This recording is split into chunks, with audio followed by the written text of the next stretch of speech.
Hello. Hello. Wait for people to come in. Hopefully the Viv and Dan will come in. My dad's been kind of really busy lately, but Yeah, he's.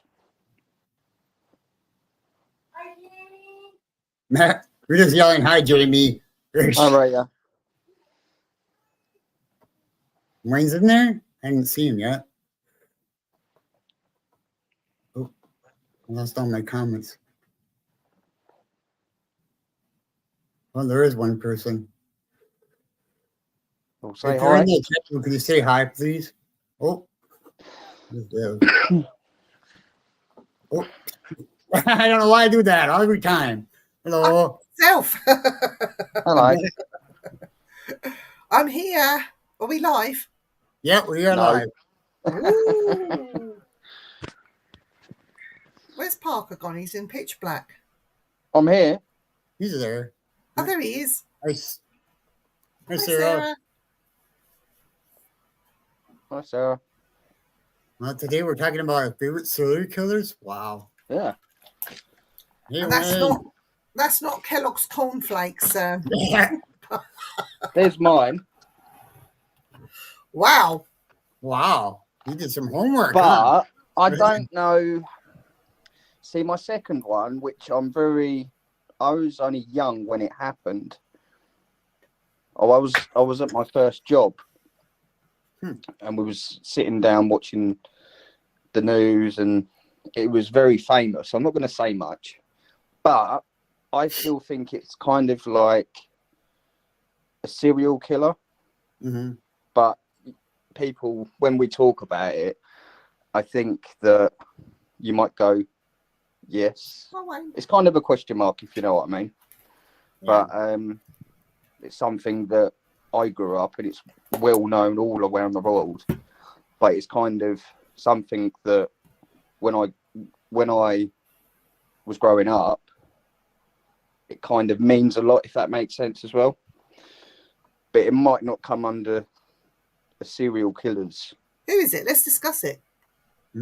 So it's 9/11 attacks. I still think. I think that's a mass murder, isn't it? If it's it's a lot. I still think it. This is what I was kind of questioning, because it was kind of there was 2,996 people that died, and 349 of them were firefighters. Mm-hmm. I don't know if that counts the police as well, ambulance crew. So it didn't really tell me. It was only the 2,996 people that died. 343 firefighters as well when they went up in the towers. Yeah. But I still think, I might be wrong, but I still kind of count this as a serial killer because it was done by 3 men. Mm-hmm. Yeah, but I think it gets classified, doesn't it, as mass murder. It's like that Raoul Moat thing that happened. You'll remember Raoul Moat. That's classed as a mass murder, even though he killed people, including his own mother and other people that he knew. Yeah. But he did so many on one day. It's counted as a mass murder because it wasn't premeditated. He didn't plot. He didn't stalk. He didn't feel the urge to, on that particular day, to kill that person, and then the following week kill that person. Yeah. So in a single act, as Wayne's just said, thanks Wayne, it's classed as a mass murder. Yeah. So that's why I obviously put it down, but I put a big question mark on it because I thought it was a mass murder. Like now talking about it, it is, but it was still 3 people that organised it. So that kind of brings me in. Well, if it was just the one person, it could be fair enough. But so I put it down, did my research obviously, and talk about that day. Talk about it, because hi Nicola. That what happened that day, even though it's a mass murder, it's still quite important to talk about it because it's still going on, isn't it? Those sort of atrocities. It's still going on, and people are still Hi, dying. Alexandra. The job that I'm in now, the people that flew the planes into the towers and the Pentagon, they trained up the road from you. You know, on a simulator. So it's kind of, you know, people were going to work, you know, at 9:10 in the morning, US time. You know, the biggest day was hitting two of the biggest towers in the world and the World Trade, well, both of the World Trades, come to an end, you know, for some stupid people that wanted to kill other innocent people. But the response that the US firefighters gave was unbelievable, because the New Yorkers were like, we're going to fight this until, if we're going to go better. I can't remember what I was saying. The firefighters, were determined to go and break that fire, but they know if they went up to the towers, they knew, were they going to come back down? Yeah. You know, so they gave their life and soul for the flag they were wearing and for the fire brigade as well. You know, so it was quite. So that day I was only apprentice on the golf course, and we had lunch at 10:30. So yeah, it was kind of that time. Turned the news on. It was the towers were on. They were on fire. And then the first one come down, and then so the first one come down, and then obviously the planes struck 20 minutes before that come down. Yeah. So it's like, oh shit, what's going on? You know, I don't think.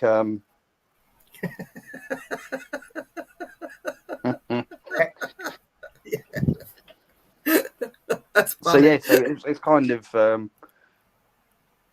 the world kind of was fixated on the telly. You know, I was only 16, 2001 September. I just left school in July, I think. So yeah. So that's, you can tell how old I am. I know why you like that. Why you had to talk about it as well, because I know that there's a personal reason for you. Yes, I was just coming to talk about that. The only reason why I'm fixated on the 9/11 attacks is because when I chill out and do part of my mediumship, I can't remember how many times he's come through, but I've had a firefighter that comes down, chills out with me.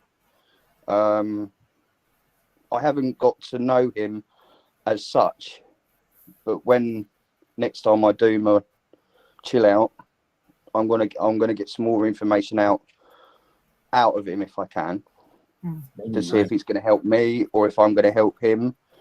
But the smell, you know, I knew when he was sitting down, because I can smell the ash, I can smell the fuel off him, you know, and obviously the terror in his eyes and stuff.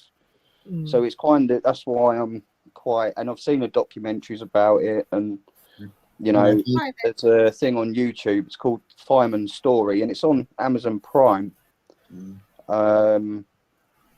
You know, it's quite how people survived, obviously the tragic, because if it wasn't, they weren't in the tower, it weren't the fall of the tower, it was the winds that come across, and all obviously the dust.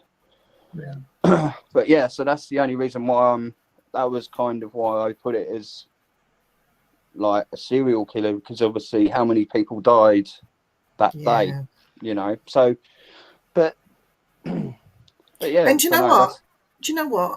I think we need to give a big shout out and some recognition to all of the firefighters right Yeah.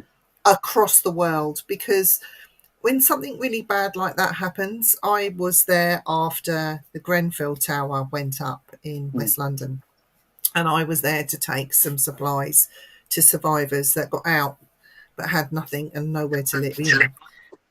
And we were talking to some of the firefighters that were there. They were there that night.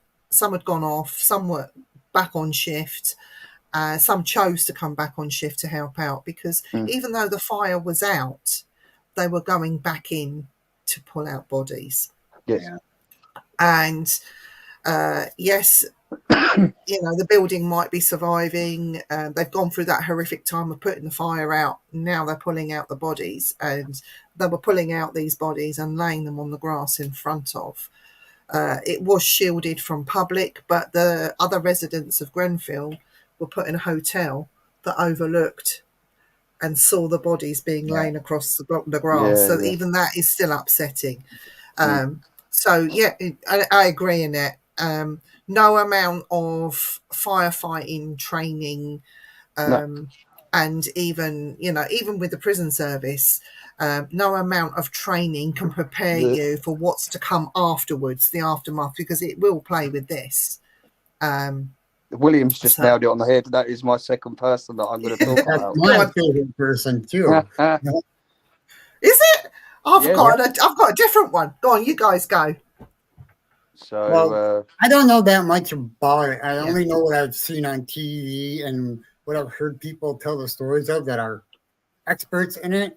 Is that, yeah, I agree with him that it was that he's a serial killer. I mean, doctor. I think it was a doctor. I think it was a doctor that had problems with female in his life and decided to kill prostitutes and take body parts. Yeah, that or it could have been a form of taking the body parts for transplant, you know, experiments, you know? yeah, Because he probably thought, well, who's going to miss a lady of the night, you know? So why not? Didn't his MO, from what I can remember about Jack the Ripper, that he changed his tactic through his spate of killings, because he actually murdered one. Is it Mary Kelly? Don't quote me, I Mary can't Kelly. remember. Yeah, I haven't put their names Inside. down for. He murdered her inside in her house rather than outside. They found her body inside, but the attack on Mary Kelly was so ferocious that there was more that happened to her, and we think it was because he was inside and less likely to be disturbed. But he did more horrific things. I didn't put their names down just because I didn't want to upset any people, or because that's in history. You know, so my second one was obviously Jack the Ripper. So he was a serial killer from probably your neck of the woods, Viv. Whitechapel. No, I'm not from Whitechapel. No, I'm West London, not East London. Oh, right, okay. So yeah, so he was originally from Whitechapel. So it's what is it? A state? What is it? It's like an area of London, isn't it? It's it's divided into areas, into boroughs, if you like. That's it. That's what I was thinking of. So it's a borough of London, pretty much. And the next borough along is Spitalfield. Well, it's in Whitechapel. Yeah. So he only killed 5 people. What they recommend, that's what they caught or what they saw. It could have been multiple, but he started from 1888 and he finished at 1891. But I reckon if what we had the police now, what they knew back then it would have been game on. You know, I think he would have been caught a couple of years later, or maybe I don't know. You know, Nicholas, the technology. Yeah, I agree with that. She's just said something, and there was a couple of years ago, before COVID, there was a big documentary where an ex-police officer took the files, did some, they called it forensics, not medical forensics, but forensics. And I think that they found one more victim that had the same MO as the other victims at the same time. So before this actual spate started, there was one victim that they found, which they didn't link to the rest of them. So they think that this lady, they did name her and everything. They think that she actually was one of the Ripper's victims. So there was one more that didn't hit the history books like the others did. But also he went from the name, it was the Whitechapel murders. That's what he went under. And also he went under the Leather Apron as well. Yeah, he did, yeah. So there's possible five victims that they know about. The others they don't know. He wasn't caught, was he? So no. So yeah, it was kind of. Who do you think he might have been? Have you had any thoughts or any ideas of who he might have been?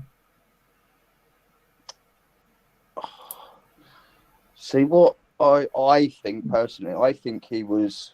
I think he was quite wealthy. I think he was a wealthy man back in them days. But I think he just I don't know. It's quite hard. But you, Eric, do you have any thoughts of who he might be? Or any ideas? He was I can't remember the doctor's name, but I think he was the doctor that they. He wasn't a doctor. He was a son of a doctor going through school. I can't remember his name though. Yeah, do you know what my thoughts were? And I've read about Jack the Ripper a lot.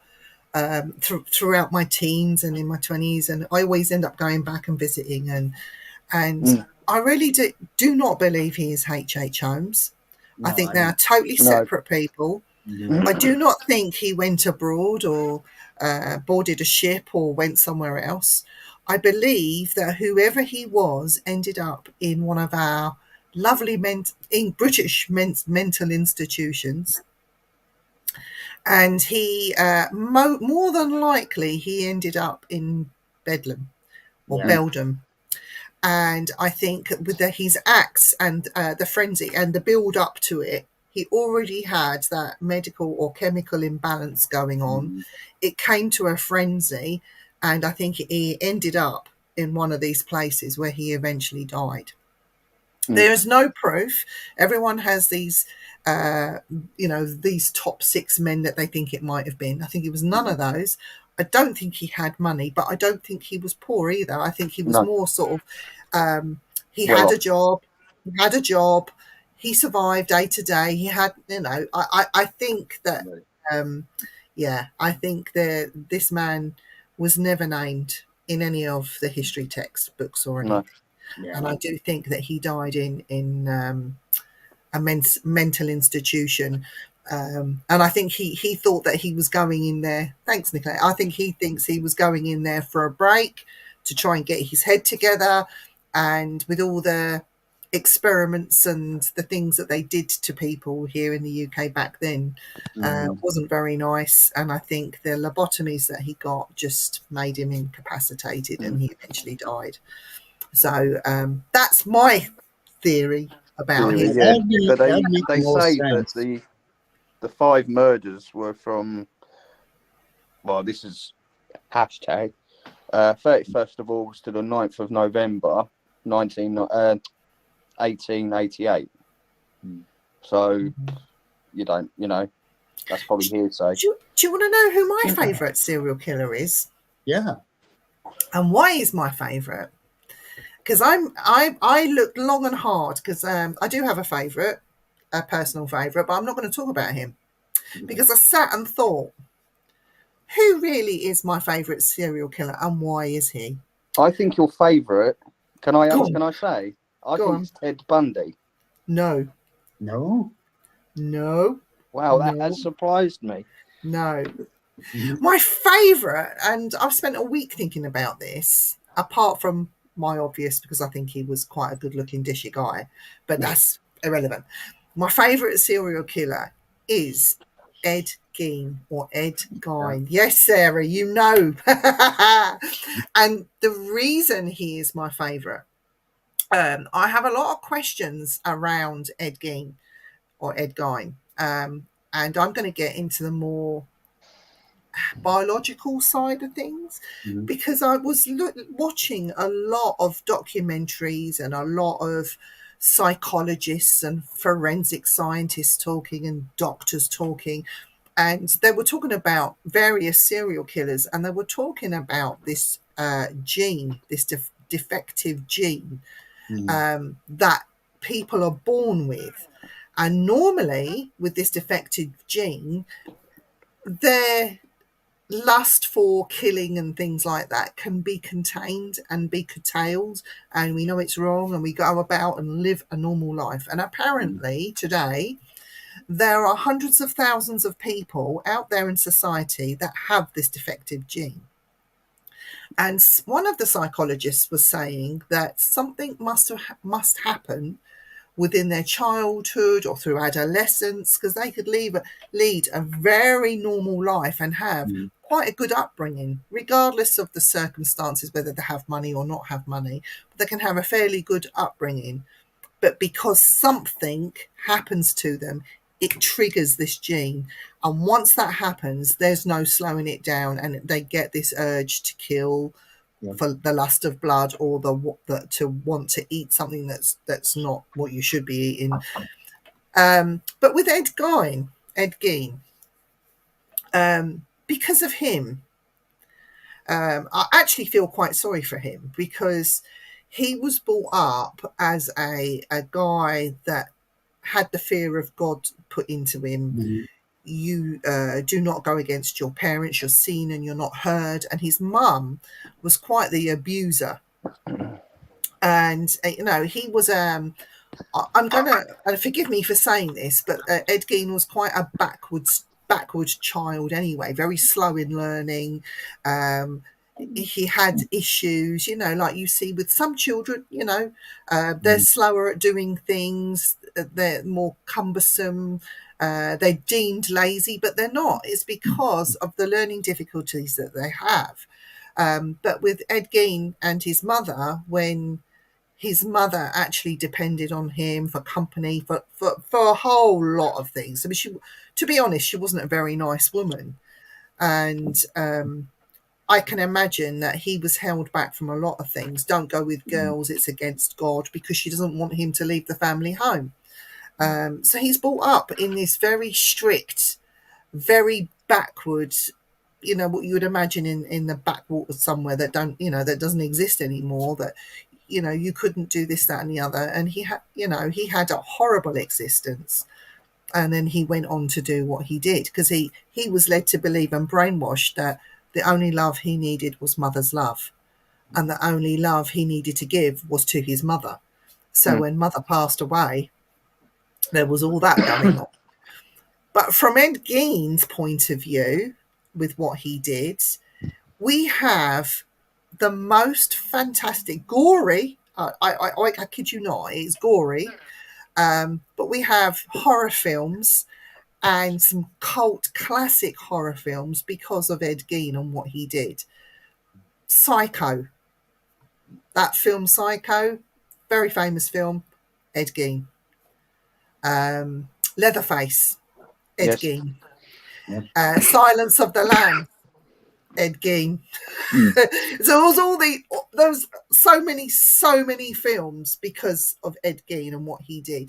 I do feel sorry for the two officers that ended up going to the house, because the lady that owned the local store went missing, and they found a blood trail.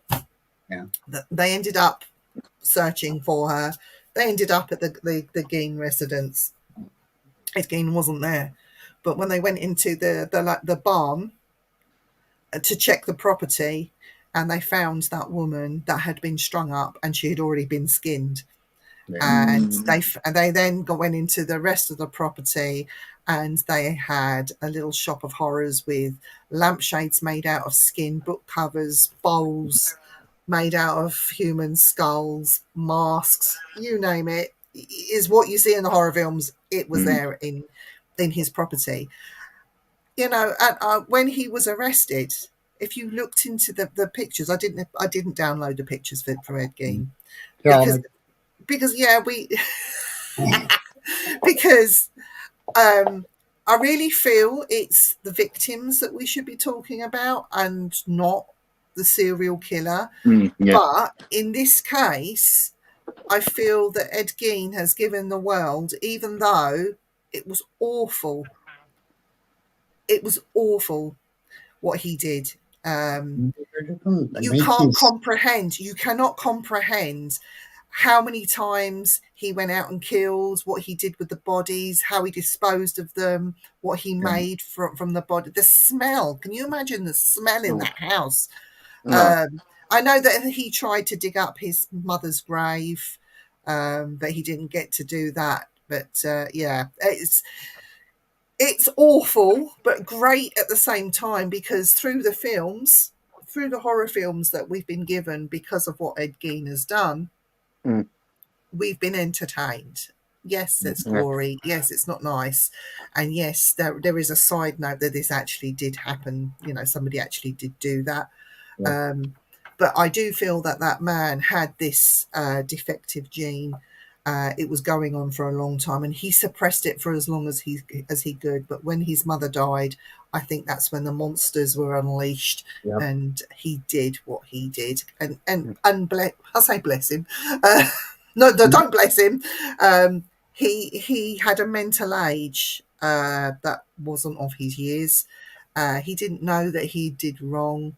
And when you see the interviews and you see this man, when he's talking, he has no comprehension that these evil acts were actually wrong. I actually ended up feeling quite sorry for the man.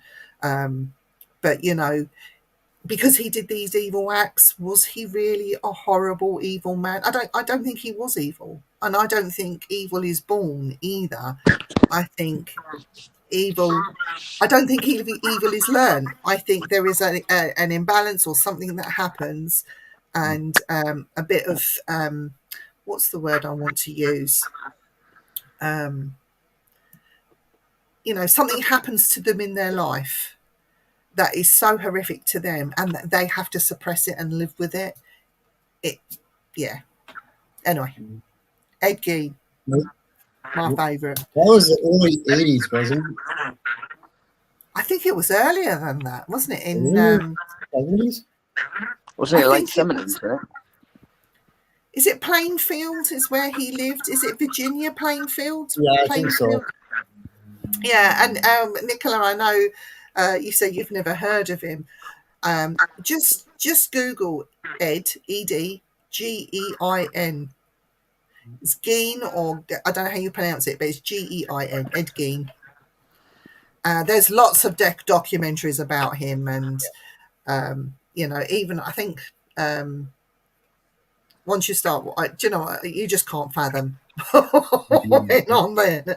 But yeah, he's my favourite only purely because of the films that came as a result of what he did, not because of what he did, but as a result of the films. What about you, Eric? Well, mine was Jack the Ripper, but yeah. The FBI calls that gene, or whatever we're talking about, is as the shadow, which they say everybody has. It's just a trigger that happens at some point in life where it switches to where you become a serial killer. Yeah. I was going to talk about the Night Stalker. That's a good one too. I actually, it was only the night before last, I watched a very interesting documentary about Richard Ramirez, and I was actually quite astonished and astounded, to be honest. I'm just putting up our favourites up here in the chat. So if people wanted to have a look, and find them that they can. Okay. So I'll put Eric's in. I love this subject. And plus, I love the Victorian age that happened, and Do you? was it Victorian or was it pre-Victorian? Victorian. I think it was Victorian England. Yeah. So Richard Ramirez, he was he a Spanish, not Spanish, a Mexican immigrant that came over with his family. His mum and dad worked. They had jobs. They lived in El Paso. The housing wasn't great, but it was clean. They never wanted for anything. He had a really good childhood. I saw his friends at school being interviewed. They all loved Richard Ramirez. And he seemed like a really nice child until. Robert. Hi, Rob. Hi, Rob. He got involved with some kids at school that were a bit naughty. They went on in years. He was in his teen years, and they were doing what kids do, getting into trouble, stealing, whatever, alcohol, drugs, what I call normality.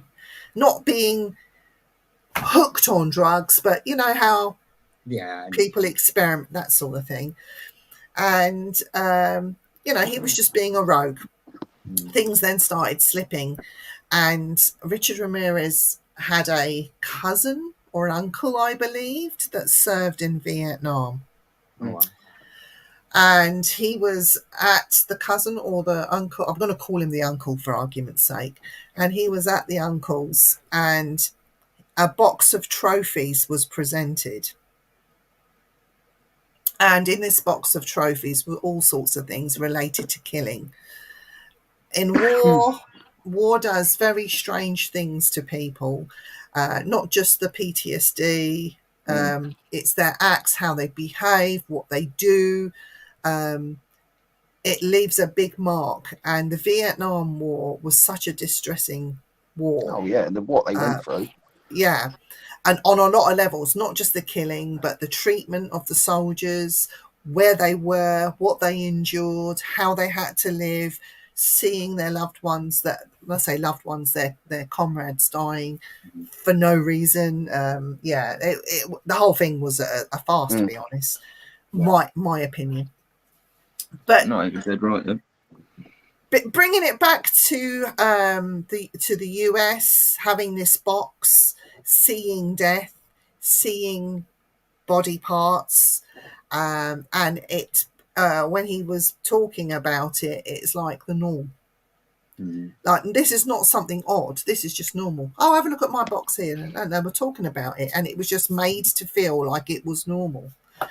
And at one point, I believe he witnessed his uncle shoot his auntie at point blank range in the face, shot her dead like that. And again, the reaction after it happened, like, oh well, she's dead. Like, it's nothing. It's normal. Nothing. And so being around that when he's at a very delicate age, where you're, go back to when you went through those teenage years. You're not quite an adult, you're not a child, and you're trying to work out who you are. Your brain is going 10 to the dozen. You're trying to soak in all this information and sexually find out who you are. It's quite an important time in a young adult, I don't know what you want to call it, but at that point in your life. And so for him to go through that and to be told and to have the reaction where this is normal, it's already starting that imbalance, that gene in there that's not right anyway, and it starts off that reaction. I think he dropped out of school, he moved out of home, he lived on the streets, he went to California. He did a lot of drugs. He stayed in hotels or places to stay known as dropouts. And a very famous dropout you might have heard of, the Cecil Hotel. Yep. That was a dropout where the people could just get somewhere to sleep for the night, and then they're out on the street again during the day. So he started his campaign of initially robbing people, so breaking into people's homes. I mean, back then in California, people were leaving their doors open at night. Mm. They didn't lock their doors. So while people were sleeping, it was breaking in initially to steal to feed a drug habit, and then decided, because he was disturbed, he was killing people. And he didn't just kill people, he was torturing people. He would kill, if there was a family in the house, he would get rid of the man, because the man would overpower him straight away. Yep. Get him done out of the way, execution style, shot to the head, gone. And then he would torture the female in the house. And well, I'm not even going to go into what he did, but he didn't just do that to the women. He also did that to children. Yeah. He was a crazy, crazy guy. And at that time, because all these murders were happening all at the same time in a small area, people got scared. They didn't know who he was. Nobody survived to be able to give a real good description. So, the Night Stalker was able to do what he did. But what I find, I'm going to fast forward a bit here now. What I find that's really amazing is when they did eventually put his mugshot out on the TV, and he came back. He went away from California, came back, and he went to a fast food store to get some fried chicken or something. And there is his face on the TV, on all the newspapers, and people recognized him and gave chase. But some of the members of the public caught up with him and gave him the kicking of his life. He got such a hiding, whole like vigilante group on him, beating the shit out of him. And the police turned up, and they just stood there and watched for a little while before they actually arrested him. They didn't arrest the men that were giving him such a good hiding. And I think those two police officers should have been awarded for that, because if anyone deserved a beating, a good hiding like that, was Richard Ramirez. And you can see when he was in court, if you look at his face, he didn't care. He didn't give a toss. Like, I've done nothing wrong. It's you lot that's the problem, So the fact that he got a kicking put him up there. The fact that he actually got that kicking made him my favourite because of the public, not because of him. Yeah. Yeah. So that was another one that people tend to bring in black magic or Satanism or this, that. It's just a ruse to cover what you're doing. He knew. Yeah. He knew. Whether he thought it was the right thing to do or wrong thing to do, he knew what he was doing. And the Satanist thing, I think, was just cover. That's all. I can't believe that. Yeah. It's for you, Eric. What? Sorry. Answer the phone and put your mic off. Turn your mic off. No, Riga sent me a video. Sorry about that. That's all right. So, Elizabeth Bathory, Hungarian countess who bathed in Virgin's blood. Rob Demarest. Hello, Rob. How are you doing, sir? Bathory is false. The king accused her of BS, so he didn't need to pay back his war debt. So they were my two that I picked out. But if I had to pick a British serial killer, my favourite of all time has to be, I think, Harold Shipman. Oh, nasty bastard. He was very nasty. And I think the record, they counted 234 victims, but they believe it was more. Yeah. And the fact that he thought he was doing people a service, a justice, by putting them to sleep, But what people don't realise is he was actually getting them or falsifying records, and they were leaving him things in wills and stuff like that. Yeah, no one gets to play God like that, least of all your GP. And to be honest, when he was in prison, which I find amazing this, when he went to prison and he was on remand waiting to be tried, he was put in general population. And people heard in the wings, they heard that there was a GP staying there in the wings, not actually realising how many he'd killed and what he'd done. But there were queues and queues of inmates because they couldn't get to see the prison doctor. Oh no, I'll go and see old Shipman and see if he can tell me what's wrong, and then I'll go and tell the governor and he'll give me the pills I need, whatever. So they were queuing right along the wing to get in to see Shipman for a consultation. Oh, I'm not feeling very well, Doc. Can you tell me what's wrong with me? Can you imagine? Yeah.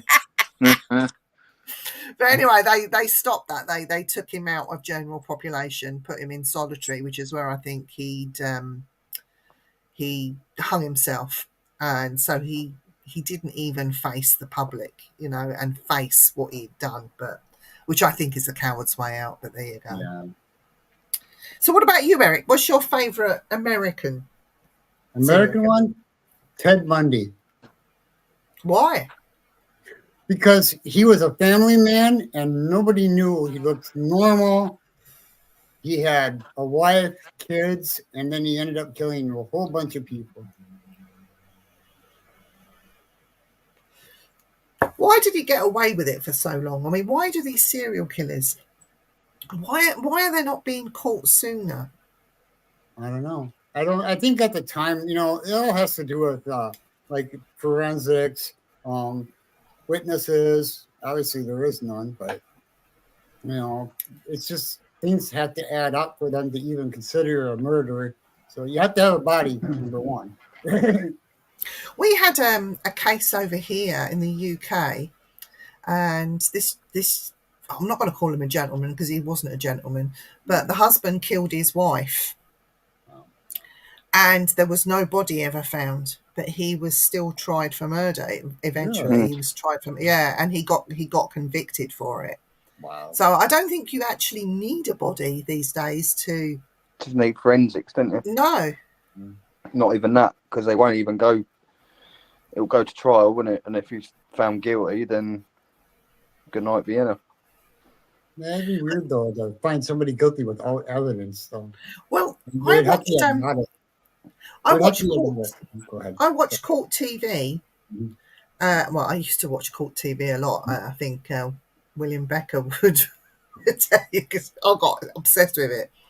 And I remember on Court TV, there was a woman and a man she ended up marrying, but she killed her 2 children and she burnt one of the bodies. And is it the Oklahoma? She belonged to a cult or a religious group, or they started one. And and even though they didn't have the physical remains, they had the remnants. It was obvious what they were doing, and I was watching that listening to the experts speaking.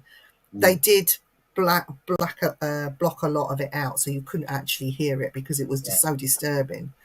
But even with the most minute particles, they can prove seriously that medical science has come so far forward. It's amazing what we can do. But I think it's here in the UK. I don't know about America. It's all about money and funding and time and I don't know. But you like Bundy though.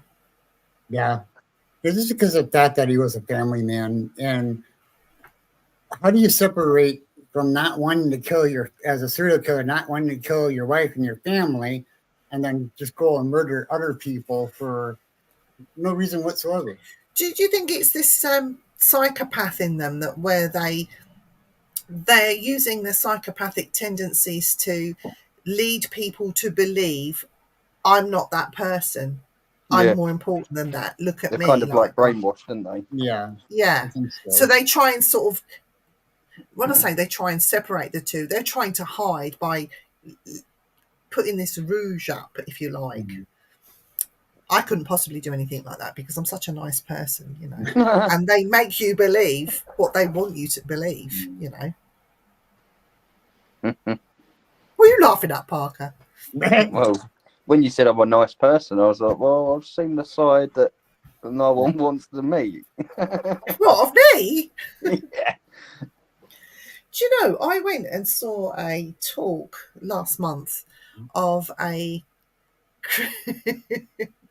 No worries, William. Take care, I'll speak soon.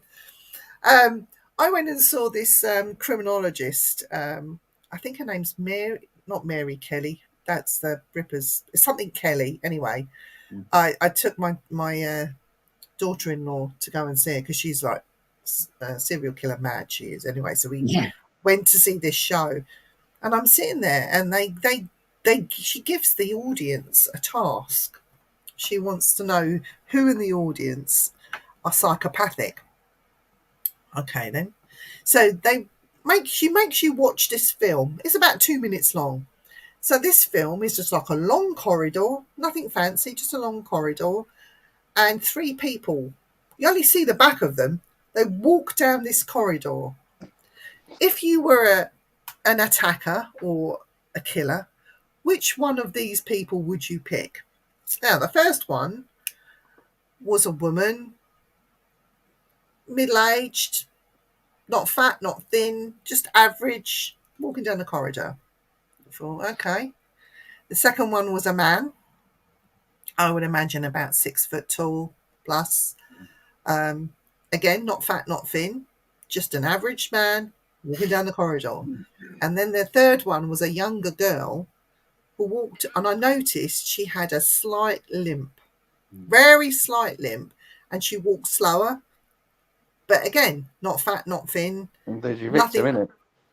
That was my victim. So when she was asking you 1, 2, or 3, and the reason I picked 3 is she's got a slight limp. There's something wrong with her. I could get the boot in before she'd be able to hit me. You are a book girl. So that was how my brain was thinking. Yeah, I'd be able to sort her out. No problem. I'm gonna wonder. So out of the 3, I picked 3. Poor old Nemo got it. But that was my way of thinking. Anyway, she went through all these people. Everyone stand up. Sit down if you chose number 1. Sit down if you chose number 2. And when we got to number 3, downstairs in the auditorium, there was 4 of us, of which I was one of them. And she went, "Congratulations, you are psychopaths." My daughter-in-law, she'd sat down, she went, "I knew there was something wrong with you." She said to me, "Don't mess." But yeah, so it's quite interesting how the brain works, isn't it? I mean, you must get that a lot, Parker, in your job. Sure. I do indeed. Are you able to pick out the psychopaths or the would-be naughty people? No, because they all play on it. Do they? You know what I mean? And the people that have killed people, they just get on with it and deny all knowledge. Yeah. So. I have a serious question. I'm going to put it to Eric. So I'm going to use us as an example. You know us fairly well, Eric. So out of Parker, me, and Dan Winter, who would you pick? Who would you pick to attack? Well, you know what my logical answer is? I refuse to pick any one of you. No, you have to. Like, no, you have to. I have to. Yeah, you have to. That'd be Parker. Mate, you're going to have a fight, so you better. I will bend you up like a pretzel. So, Parker, out of Eric, me, and Dan, who would you choose to beat up? Not to beat up. So if pretend you're a psychopath, who would you pick out of us? Sorry, Daniel. And what? And why? Why? Daniel. Because he's not quick on his toes, is he? Like that's who I'd pick. He's quite. I wouldn't say he's unable on his feet. He has to have a walking stick. Yeah. I just swipe that out of the way, and it's game on, isn't it? You know what I mean? So it's not me being horrible. I've just picked the weakest link out of the gang. Do you know what I mean? Happy Christmas, Dan. Yeah, but no, it would out of the lot that does all the shows, it would be Dan and it'd be Lois because she's probably got the biggest mouth. I think in the respect. No, she'd do damage, wouldn't she? Yeah, she would. I don't know. She's if ginger. anything happened, I think she'll be the one that would start mouth it, like talking to people. Do you know what I mean? Like the police and stuff. So I'd probably take her out and Dan. But I haven't got. I love you, Dan. So, and I love you, Ginger, as well. So it's not like I hate you. I'm gonna do it. Do you know what I mean? It's not. No. Yeah, I think for me it would have to be Dan. Yeah. It'd just be too easy, wouldn't it? I'd do it with my clothes, but you know what I mean? He'd be screaming and shouting. I'll just go, put a sock in it, Dan. Yeah, I love him to bits. But I love Dan. Dan knows how. So I need to ask you, Eric, just quick. Mm-hmm. How is the wonderful Rita? How's she doing after surgery? She is really bruised in that leg, but she is doing good. Good. In fact, we had to get somebody to come in to do physical therapy for her. So the guy's coming after 4 today. So excellent. And I think Nettie in the chat is agreeing with me that she would be up Dan as well, wouldn't you, Net? Be honest. How rude. Why? Yeah, we do wish her a speedy recovery. Thank you, Sarah. So, guys, it's Christmas next week. Yep. Yeah. You got plans? Working. Working. Well, I've got a cooked dinner for 4 of us. I like it. I've got to entertain. So number 1 son's coming up to see me and spend time, and my friend as well is going to be here. Did your husband buy you them new pots and pans? No, he didn't. I don't need them yet. And your new cooker. I've got a new cooker. You're terrible, you are. I did mention it to him when he texted me saying, "Oh, I did say to him, did you buy Viv?" Because when I don't know if you saw it on Facebook, but you know when you went out that evening on that date night. Yeah.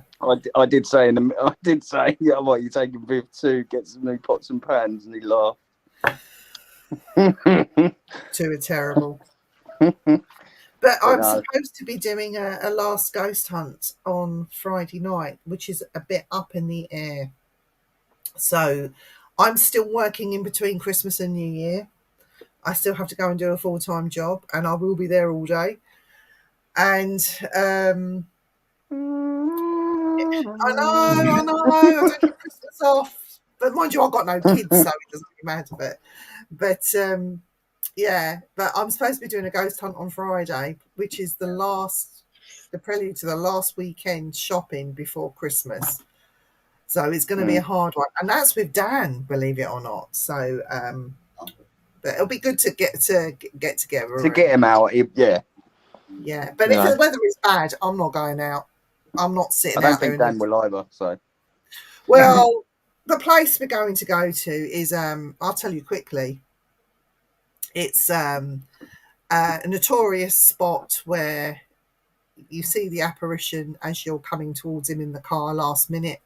You hit him. And you too. Yeah, and you feel going over the body, so you get the bump in the car as you hit him. It's him and the dog. And you stop. Police get the phone calls. They know all about it. And they're telling people, no, just get in your car, go home, calm down. We know about it. Don't worry, it's only the ghost. Carry on. Yeah. So Dan wants to go up there and run over. He wants to go and run over a ghost. Really? Yeah. But I'm just thinking, Dan. What was that? It's What going to did be Nettie say? freezing. That he says if he's What did watching the Nettie show, say? he might have second thoughts. If he's Yeah. watching the show, he might have second thoughts. Sorry, lad. A guy's gonna wonder if you're gonna kill him or not. No. I Yeah. think Dan would do more damage. Oh, Hi, yeah, no, Lorna. I think Dan No, would do Lorna. more damage to me than anything else. no. But no, we always have fun when the three of us get together, me, Dan, and Parker. It's a scream, seriously. Even the journeys, Ribs the hurt. car journeys, before we even get to the ghost hunt, the car journeys, they're hilarious. It is. It's Parker, good. I tell you. But Yeah. yeah, so we were going to get one in before the end of the year, but Yeah, why not? I don't know. I don't know if it's going to happen or not because weather's changing and it's not great. But I still think next year is going to be the one, though. Next year it's going to be quite interesting yeah, in what we're doing. Oh, it's going You to know. be busy. Yeah. It's going to be busy. Yeah. So we'll just wait and see what happens. But yeah, I think me and Eric are coming on tomorrow night. We don't have to, Eric. We can have a night off if you want. Should we have a night off? I don't mind. No, I don't mind coming on. You sure you don't want a night off? Yeah, been saying, want Eric, that off. you're having some time off, bud. But we're not going to do the Jar of Doom purely because we've got Christmas next week. Yeah. And I think on the Things Network we are going to slow down, and we're going to pick up again in January. Deserve break from Things and Simply Spooky on a Tuesday night, and we'll pick up again in the new year. But on the Wednesday, it's going to be Carnage. Yeah. Yes, do whatever you want with my REM pod, Wayne. You know, what? Do you know, Eric? Wayne was so taken aback by that REM pod. Everybody is. I got messages from Riga, Liam, Mark liked it, but he hasn't really done anything with it. But Wayne's the only one. He posted it on his Facebook. He posted it on mine. It's a great thing, isn't it? Yeah, I think my REM pod. I think you can see mine. Yeah. Sitting up I've there. got mine out the box, but next time we go out investigating, I'm going to take it. Yeah. Has anyone chosen Bundy? Yes, it was Eric. Was his favourite American serial killer. I haven't got a favourite English, but I'm very surprised we didn't talk about the Moor killings either. Yeah, that's another one I was looking at. I don't really. I wasn't born. I don't think. I don't really know much about it, but I know obviously it happened. I think the bad part about it, though, about the Moors murders, was they're still finding bodies. Well, that poor little boy, they've not found him. His name's Bennett or something. But with the Moors murders, what makes it? It's kids, okay? So anything to do with kids is exactly. It's just horrible anyway. But that woman taped those kids being tortured and begging for their life, right? Yeah. She had the tape recordings, and they put them all in a suitcase and they put them at the train station, and they found them. Then those tape recordings were played in court when they were both taken to court and tried for the murders initially. But to hear those kids crying, screaming, and you actually hear them go quiet, so you know it's happened. To me, I can't even fathom. I agree. I can't even fathom being part of that jury and having to sit and listen to that. Oh my God! And then years later, they're playing games, like they've done what they've done. They've gone to court. They've gone to prison, and then they're still playing games with one another. Yeah, exactly. And do you know what? What really pissed me off about those two is they were an item. They were a couple.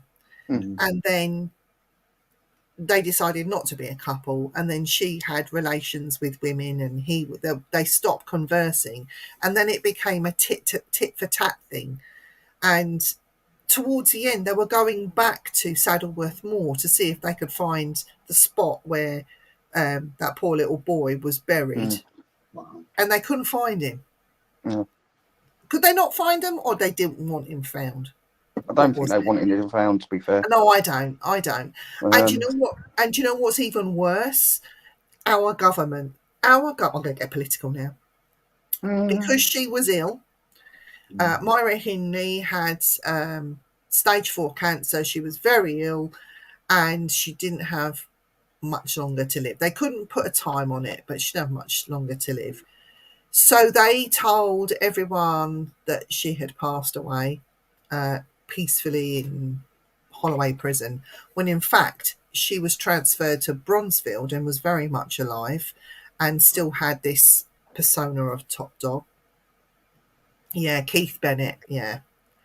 And I know that for a fact because I had a friend that had a little, let's say, a little hotel stay at Bronzefield prison, who had to see the hospital doctor, who saw not just Myra Hindley, but Rose West walk past her. How do we know it was Myra Hindley? Because my friend was actually in Holloway and saw her cell and saw her. Didn't have much to do with it. I think she was only there for such a short amount of time. Yeah. When she went to Bronzefield, again, she walked past the room. Everything had been transferred from Holloway into Bronzefield. The curtains were the same, everything. Wow. Too much of a coincidence. And my friend kept saying to me, Viv, it's a shame we can't get a camera in here. She said, we make millions. I went, what? I didn't know what she was talking about because she couldn't tell me. But yeah, nah.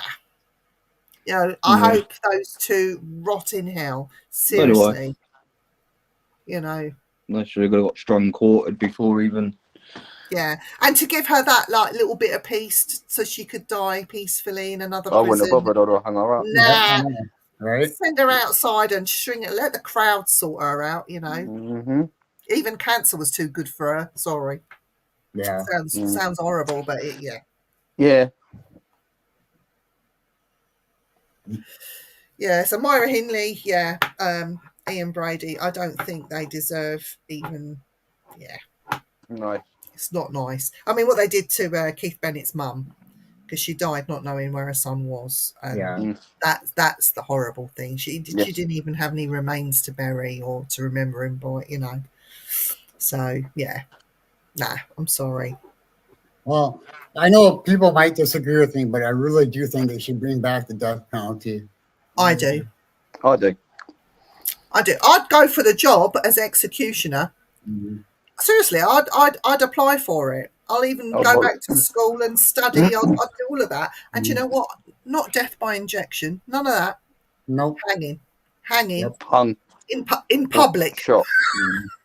No, not even shot. It's a waste of a good bullet. Yep. Let them hang. And if the hanging is botched, so be it. Oh well, never mind. You know. So get all the dogs that apparently, you know, the bullies or whatever. They just get them out and tear them to shreds. The only thing that stopped it was over here what happened with Derek Bentley. And Derek Bentley, for those that don't know, again, he was very slow mentally, not the right age.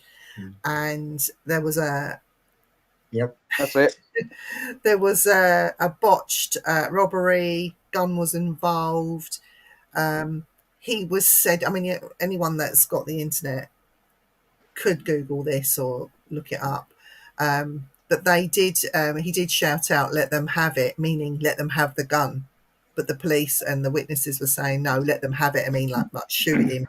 Yeah. And because he was of the right age to be hung, he was tried, found guilty, and he was hung. Whereas the people that actually did it didn't get the death penalty because they weren't old enough. Anyway, because of all of that, it led towards the death penalty in England being abolished because of the Derek Bentley case. Yeah. And he did get a posthumous pardon, didn't he? He was found to be not guilty and he got a posthumous pardon.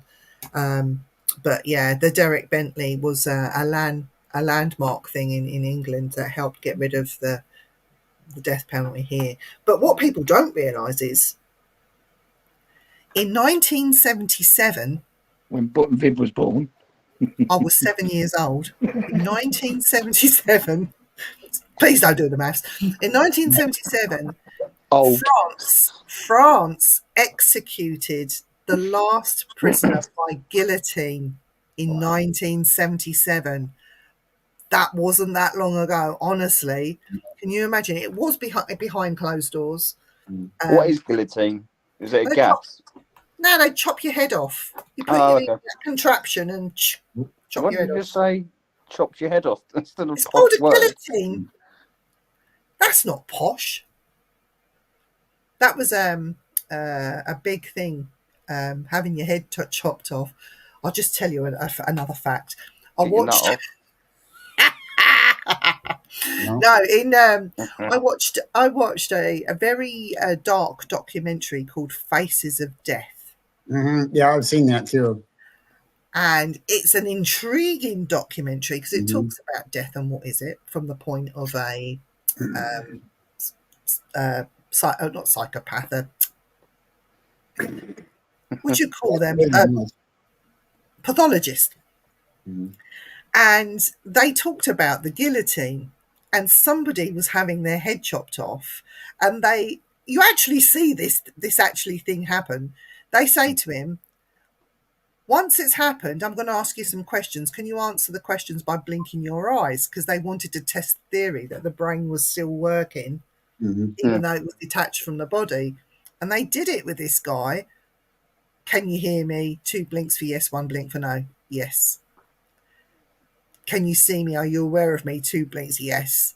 So for 3 minutes, they were having a conversation with a decapitated head just after he had it chopped off. Yeah. And I thought to myself, wow, the human body's amazing, isn't it? Mhm. Dan, you better watch out, lad. Yeah, but you think of like people like the kings and queens that had their heads chopped off. They would have been completely aware of what's just happened, Anne Boleyn, for example.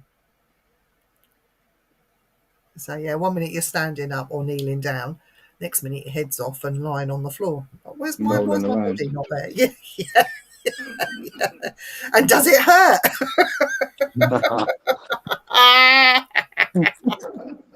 We're terrible. We're gory, aren't we? It was a large razor blade. Yeah, from the French Revolution. Wayne's right, and all the crowds cheering and cheering. Oh dear. Oh yeah, no, me too, Sarah. Do you know what? If there was ever a purge, the film The Purge. Yeah. Oh my God, my list is this big. There's so many people on there. They wouldn't see me coming either. Yeah. Better watch out, Danny. Dan's not on the list. Dan's not on my list. He's a good boy. He's a good laddie. Yeah, he's a good boy. He's been that good. I think Santa's going to come and see him. Yeah. In fact, Santa's going to go and see Parker as well, but he's going to drop it off here and you won't get it until the new year, most probably. I'm not worried, Viv. Now, Santa, I've been talking to Santa. I know him. I can imagine Sarah. Yeah. Public floggings, I think they should bring back as well. Tie them up to the fence and just beat them until their arse bleeds. Yeah. What are you laughing at? A list of folk you'd haunt. No. Snuff them out, Lorna. I'm not messing about here. Oh, terrible. Oh dear.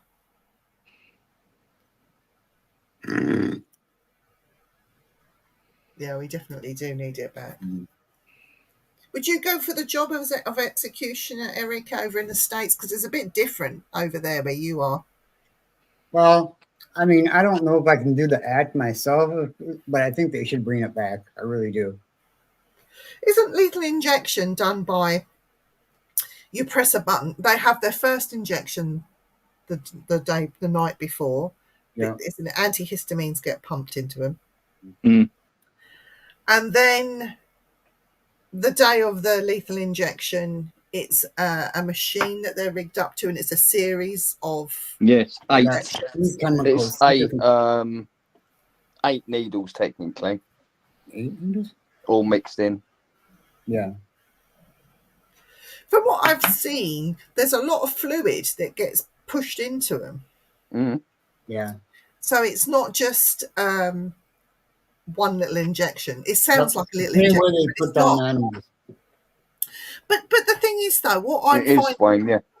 what I'm finding quite astonishing is the first injection slows everything down. They're rendered unconscious. It's like they've gone to sleep. Yep. The second one stops the organs. The Yep. third one finishes it off completely. Yeah. But they've had problems with the actual stuff that they put in. Mhm. Yep. And some of these lethal injections have been botched. Yep. And people have survived lethal injection, which is why I think in some states they abolished lethal injection. I think Yeah. Arkansas Yeah, because they was can't one get I hold heard. of the stuff. Yeah, yeah, because the stuff that they were using wasn't killing the people that was being executed. Yeah. So if you're executed once and it's botched, what happens to that prisoner then? Do they go free? No. They used to a long time ago when they were doing it, but now no, you just stay in death row. Stay in death row, you get on the firing, they get the firing squad at you. Yep. I think there's only one state in America that has the firing squad now, and that is Texas, I believe. Yeah. They've still got the electric chair as well, haven't they? Yep. Good old Sparky. But did they not put the lethal injection in place of the electric chair? One, I think they because might have done, yeah. electric chair can be botched, and secondly, it's the aftermath, it's the clearing up of afterwards. Because it's not just you take the body out and wash everything down, because it smells that it's awful. I did read a good book once about it's the guy that invented the electric chair, the modern day electric chair, not the electric chair of old. Yes, it is shocking. And he goes into lethal injection, death by hanging, firing squad, all the rest of it. And he talks, and the conclusion of this whole book, it's a really fascinating book. The conclusion of this book says, if I had to choose, this is the guy that invented this electric chair. He said, if I had to choose my death by the hands of another in a penitentiary, my choice would be electric chair. And he went through all the pros and cons of everything. And it makes you think, doesn't it? Mind you, like the electric prices have gone up. You wouldn't want to waste energy on an electric It'd be chair. like, put 50p in a meter, lads. How much is this big geezer going to cost us? Claim it back off the government. I'll top him back. But so yeah, so we got no. We got show. We haven't got no show tomorrow, have we? There's a show. Me and do you fancy coming on here, Parker? We'll you can interview. How about this? How about you interview me? Yeah. Eric's face. Look. I will text you in the did that morning, so I don't know what I'm already. working. But then it was you and Dan, and then Yeah. Yeah. holy crap. I'll text you in the morning. Why not so far? A solar panel electric chair. No, well, you know what? Whatever the side of the fence you sit on, whether you believe in taking a life or not, it's been going on since the dawn of time. Oh yeah. And it's something that, you know, each countries have their own laws. That they have it in the Saudi states, they have it in the Western world. They'll have your hand chopped off. Mm-hmm. Well, no, the hand chop off thing is That's of the Muslim thing, so you can't read the Quran with that hand. You can only Oh, okay. yeah. Right. Okay. And they have their ways of doing it, whether we agree with it or not. It doesn't make them any more barbaric than what we are. So I just want to put that out straight away. If you go to this country, you abide by their laws, and it's as simple as that. Or don't go to the country. Yeah. You know, and that goes for whatever you do. I'm not saying you should go there and kill people for a start. and can I just say, these serial killers are not just in America and England and Japan. They're all over the world, in Russia, in Europe. They're everywhere, and you don't know who they are. They could be the person living next door. It could be your husband, your wife, your friend, someone you grew up with. They do, Sarah. So there is no rhyme or reason as to why somebody becomes a serial killer. Really, it's not been proven. They have theories. There's a theory about this gene. There's a theory they're born evil. I don't believe that personally, but you know, how do you know if somebody's born evil? You know, You don't? What's his name? Robert Venables, that guy that killed Jamie Bolger. Yeah. Kids killing kids. Kids Thompson. kill kids. Is that evil, or are they taught it? You know. Yeah. So it just gives you something to think about. Well, Exactly. I mean, Hitler. He turned out to be a bad man. Yep. That was that was mass murder, wasn't it? That was. Yeah, but he actually started. He actually started as a good man, and he did a lot of good for the country initially, and then it went all awry. And I think you're saying Leslie Nielsen. I think you mean Dennis Nielsen. Leslie Nielsen's the actor, isn't it? But Hitler was lucky to come out of the First World War. He nearly died in the First World War. Yeah. And then obviously got his power when he got elected. I don't think he even got elected, to be fair. No. Did he start off the Socialist Party of something or other, and it went that way? Yeah. Then he went that way. Yeah. But you know, there are lots of reasons why people do what they do, and airplane. Do you know what? What's better than airplane? I just love saying this. There's motherfucking snakes on this motherfucking plane. Yeah, no, my favorite. Samuel L. Jackson, Snakes on the Plane. My favorite movie, one of them. It's funny. Anyway.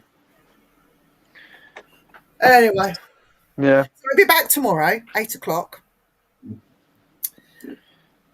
These two are going to interview me. I will try and answer the questions sensibly, Parker. What? Why did you look at me like that? I know you, so I know you do. Quite hard. You've known me for a long, long time. You've known me for longer. I've known you longer than I've known Dan. Yeah, I know. But it'll be quite interesting. It'll be funny. Yeah. It'll be funny. Yeah. And if anyone can think of any questions that they want to ask, no holds barred. Oh, game on then. Ask what you like. Ask what you like. I don't care. Yes, you can. I'll put in a question. Yeah. See you later, Lynn. See you later, Lynn. Have a good night, Lynn. Yeah. Don't let those Frenchy bed bugs bite you. Are they all dead now? It's all cold weather. Yeah. Wayne, I'll speak to you tomorrow. You take it easy, my friend. He's a nutter, he is. I love Wayne. I know, but I love him. Always love Wayne. Apart from he's an Evertonian. Yeah. So right, guys, are we shutting up now, are we? Yeah, thank you all for tuning in. Thank you. And thank you to Eric as well for holding the fort. No problem. Want me to end now? See you Everyone, tomorrow, good night. guys. See you later. Bye.